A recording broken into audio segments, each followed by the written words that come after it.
Good morning, garden friends. I am up in the secret garden, and my God, you should see how beautiful this area looks. Now, I got to do a couple things today. I'm going to be feeding my roses, my knockout roses, because wait till I show you these guys. But we ended up having a horrible infestation on my boxwoods. So we pulled those guys out, and I had got 3 plants up at Growers Outlet. They are an evergreen. I think they're dwarf junipers. I'll look at the tag.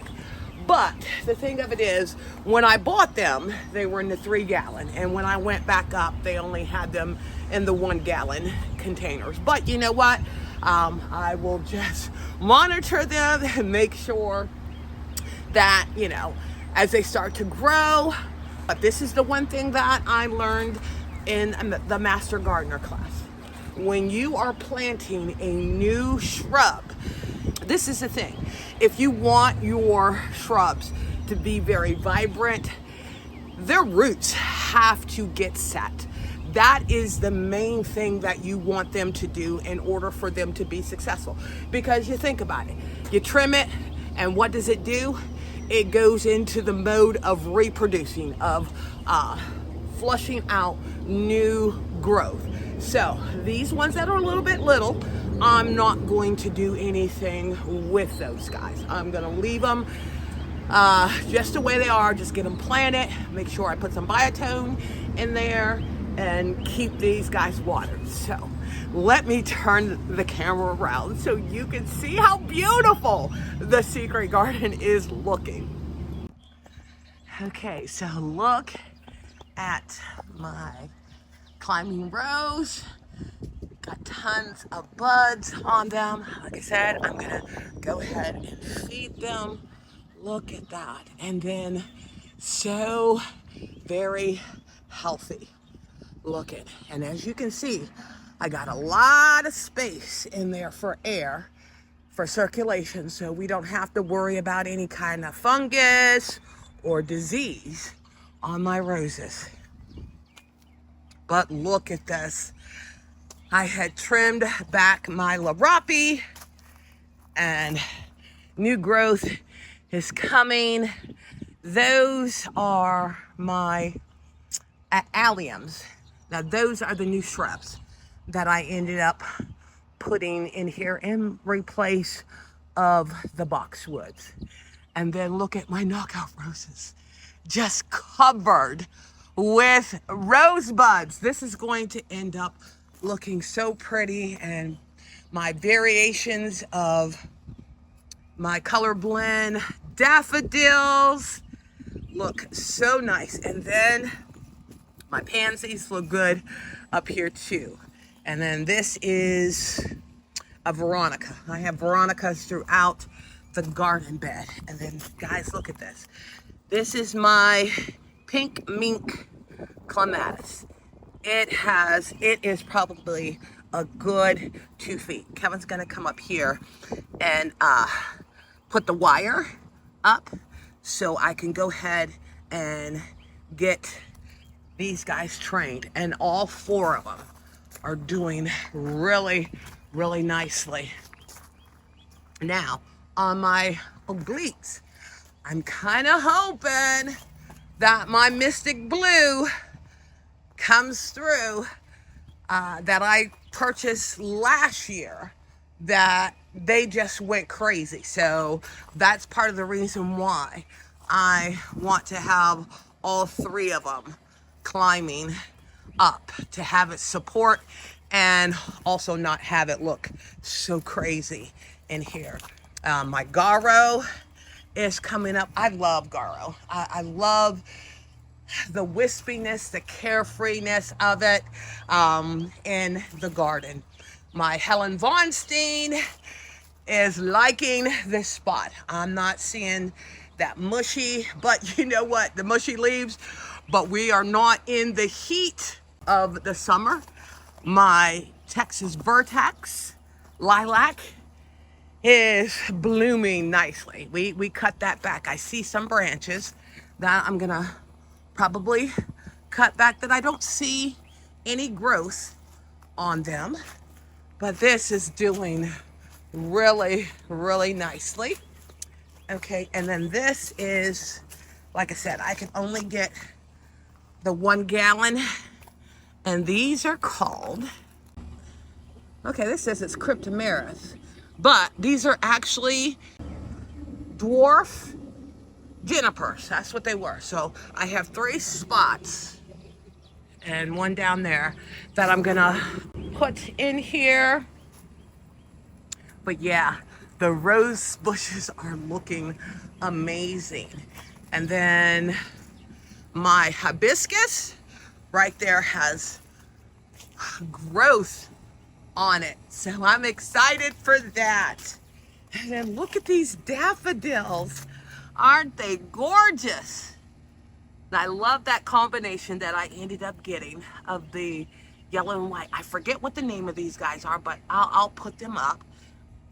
Got some daylilies in here. Got my yarrow. So this garden is looking amazing. And then over here, some more of my daffodils.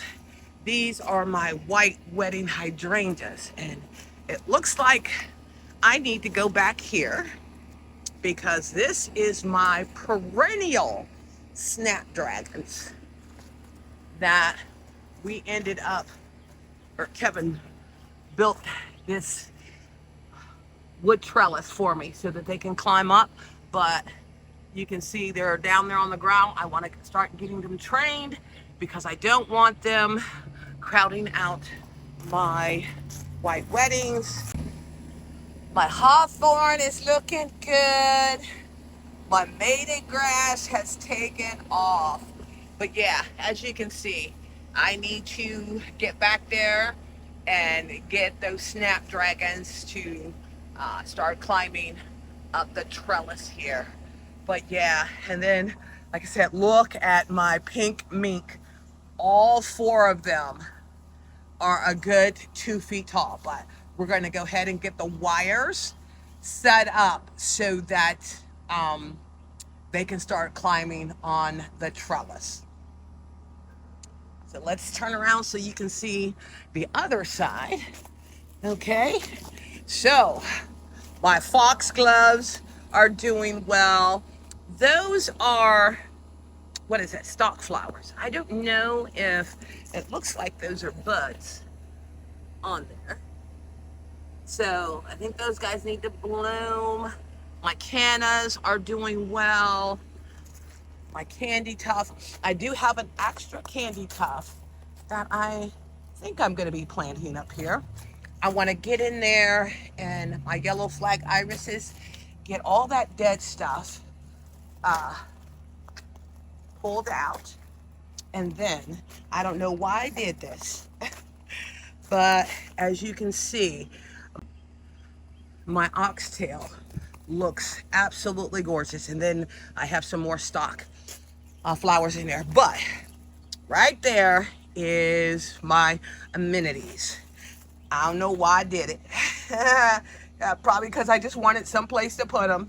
I'm going to dig those out of there and find a new location for them, because I think I want to put my Kiss Me Over the Garden Gate in this area, because they're not bad spreaders like the amenities are, and I think it'll look really pretty and add some additional shade for the oxtails, because they don't really like the direct sun. But mind you, with the pergolas that we built in here, I think it's going to end up providing some more shade for them.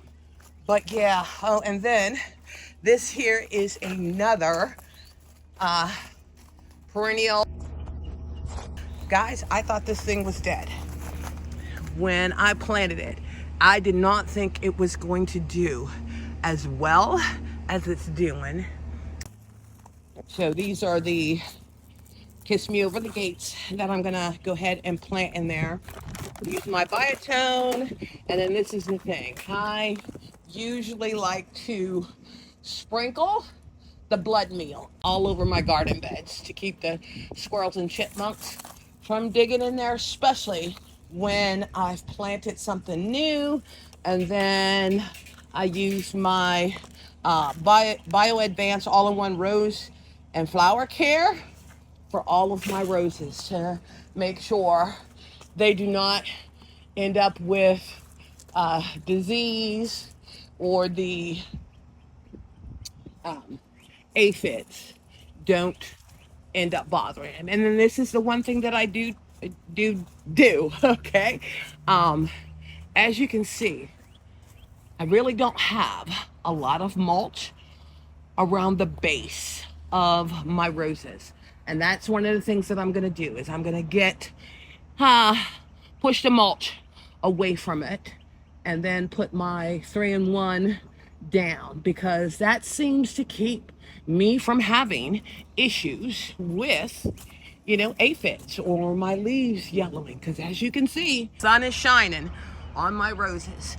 You do not see any disease or anything on my roses. What I'll do is when I put the Bio Advance down, I like to move the mulch away from the base of the roses. So that is what I'm going to be doing. All right, guys, let me go ahead and get to work and getting these shrubs planted, getting my Kiss Me Over the Gate planted, and then everybody watered and fed. And like I said, Kevin's gonna run the wire so I can start training my pink mink clematis up the trellis. And I think it's gonna look so gorgeous. All right, so let me go ahead and get these junipers planted in here. I'm gonna put a little topsoil in here.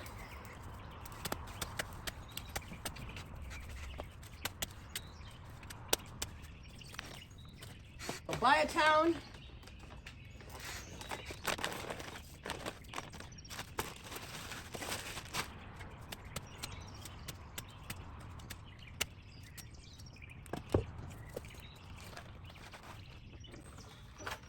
And the good thing, it's supposed to rain today, so that'll be good.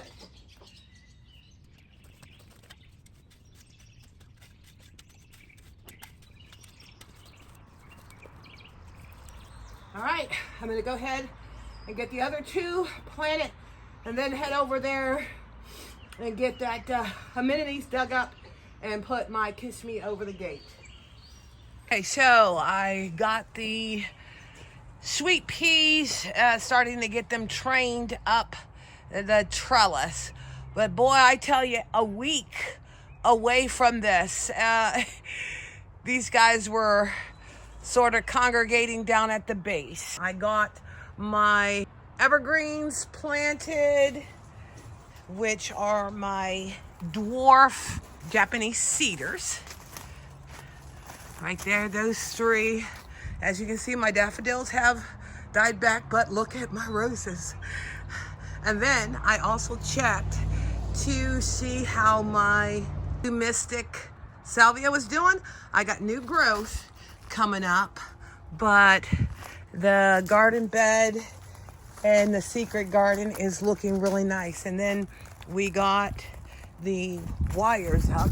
Man, these guys have grown since we put the wire up. I need to twine this in here again so that they continue to climb up. I think that's going to end up looking really pretty. And then I did dig out those amenities and planted in my 2 Kiss Me Over the Garden Gates. But yeah, oh, and look at my stock flowers. Like I said, what a difference a week makes. These guys are blooming really, really nicely. And then this sweet pea is doing great. Oh, it looks like I need to sort of get this guy tied up a little bit more. So I'm just loving how this secret garden is looking. And I can't wait until everything starts to bloom. And look at all of the roses I have on my Eden climber. All right, garden friends, while my early spring blooms are dying back, it's so nice to see the new flush of late spring, early summer flowers blooming, like my roses, my garo, my yarrow that is coming up nicely, and the many other plants that I have in the secret garden. Well, thank you again for visiting Inspiring Garden Corner, and I look forward to you checking out my next video. And if you enjoy my content, please consider liking, sharing, and subscribing. I'd appreciate it.